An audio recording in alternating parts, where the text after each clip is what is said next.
d'un côté, politiquement, entre guillemets, continuer sur cette lignée, d'aller accuser, d'émettre des mandats d'arrêt contre Bezalel Smotrich, contre le chef d'état-major, contre d'autres figures israéliennes, c'est une chose. C'est une chose qui ne surprend pas. C'est-à-dire qu'en réalité, comme je vous l'ai dit précédemment, émettre de nouveaux mandats d'arrêt contre de nouvelles personnalités israéliennes, bon, bah, finalement, il n'y a aucune différence avec les mandats d'arrêt qui ont été émis en 2024.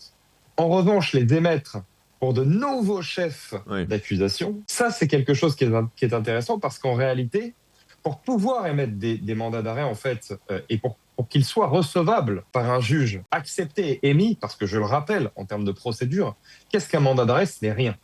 Un mandat d'arrêt, c'est tout simplement en fait le procureur qui émet une demande au juge et qui lui explique et qui doit en fait lui prouver qu'il y a des raisons suffisantes pour prouver la dangerosité d'une personne, c'est-à-dire qu'il y a suffisamment d'éléments constitutifs pour prouver a priori le crime de guerre ou le crime contre l'humanité.